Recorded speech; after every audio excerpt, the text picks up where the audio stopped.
যত যত পশ্চিমবঙ্গের বিধানসভা নির্বাচন এগিয়ে আসছে ততই তৃণমূল কংগ্রেসের নিজেদের সাংগঠনিক শক্তি মজবুত করার চেষ্টা করছে।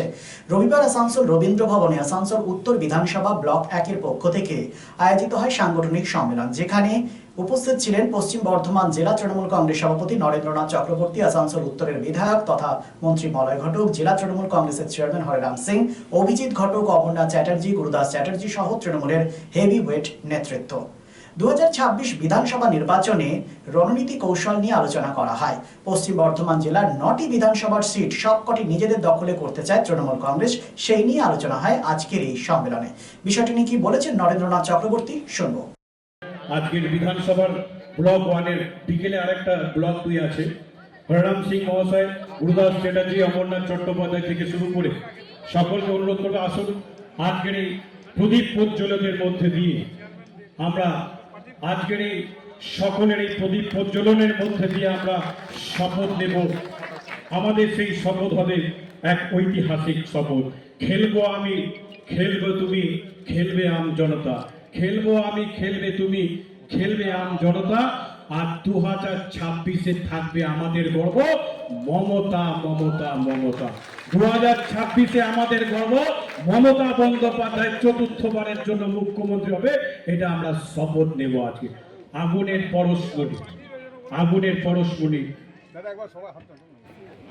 দিকে ট্যাক্স দিয়ে গেলাম। আমি আবার বলছি যে এই সিটের টার্গেট হলো 2026-এ মলয় ঘটককে 50,000 ভোটে জেতাতে হবে। আর তার জন্য হাততালি দিলে হবে না, হাততালি দিলে হবে না, প্রতিটি কর্মীকে মাঠে নামতে হবে। আপনি কোন বুথের? আপনি কোন বুথ? আপনার ভোটার কত? আপনার ভোটার কত বুথের? আপনার টোটাল ভোটার বলুন, কত ভোটে জিতে, কত ভোটে জিতেছে এবার? এখানে কথা শুনবো, আপনার কথা শুনবো, আপনাদের কথা বলার জন্য। দেখুন, আপনারা যে বলছেন না কর্মীরা মাঠে আছে, হ্যাঁ, যদি কর্মীরা মাঠে সবাই আমরা আছি তাহলে 4,500 ভোট হলো কি করে?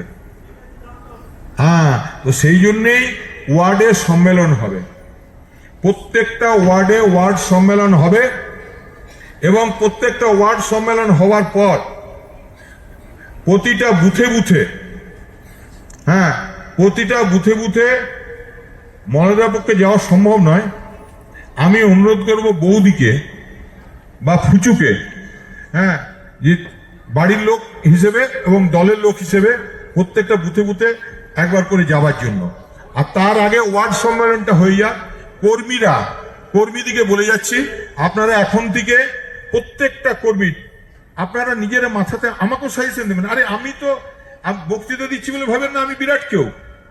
আমি হরিদাস পাল, মমতা বন্দ্যোপাধ্যায় পিঠে ছাপ দিয়েছি বলে আমি এখানে বক্তব্য রাখছি। আমিও আপনাদের মধ্যে এখানে অন্তত 200 জন আছেন যাদের সঙ্গে একসঙ্গে আমি দেয়াল লিখেছি। এখানে অন্তত 500 জন আছেন যাদের সঙ্গে একসঙ্গে মিছিলে গলা মিলিয়েছি, স্লোগান দিয়েছি। এখানে অন্তত 200 জন আছেন যাদের সঙ্গে আমি পোস্টার সেটেছি। তা আপনি একই, এটা তৃণমূল কংগ্রেস বলে সম্ভব একজন বুথের থেকে একটা লোককে তুলে নিয়ে এসে জেলায় বসানো যায়। তাই আমরা সবাই সহযোদ্ধা, এই লড়াইটা আমাদেরকে সবাইকে লড়তে হবে।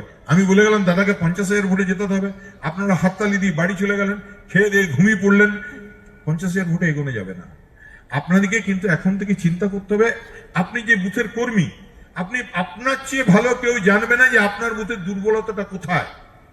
আর আমি একটা কথা বলি, মলয় যে কথা বলছিলেন, আমি দেখেছি মলয়দের কাছে রাত্রেবেলা বসে থাকি, অনেক সময় লোক আসে, দাদা এই কাজটা করা যাবে, তারপর দিন দেখলাম ওই কাজটা হয়ে গেল।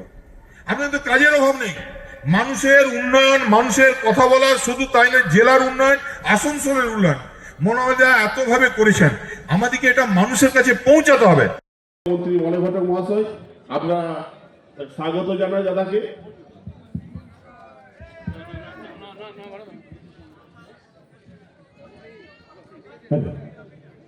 আমাদের বন্দ্যোপাধ্যায় ভরসা করেন, তার নাম মন্ত্রী মলয় ঘটকের জন্য একবার জোরে হাততালি হবে, খুব জোরে হাততালি হবে, এত জোর হাততালি হবে যাতে ইধার উধার মত ফটা, ভিড় জিতেগা মলয় ঘটক। ঠিক তো? বন্দে মাতরম।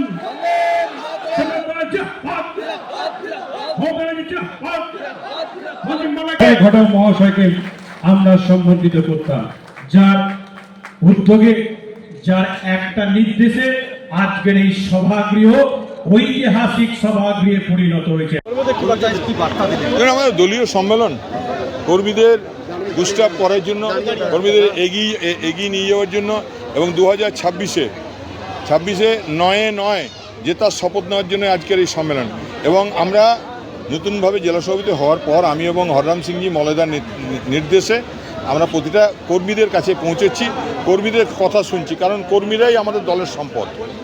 দাদা, যে ওয়ার্ডগুলোতে কাউন্সিলররা সবাই পিছিয়ে আছে, ওই ওয়ার্ডে আপনার বার্তা দেন, যেগুলো ওয়ার্ডে পিছিয়ে রয়েছে আপনার যতগুলো সব এগিয়ে যাবো।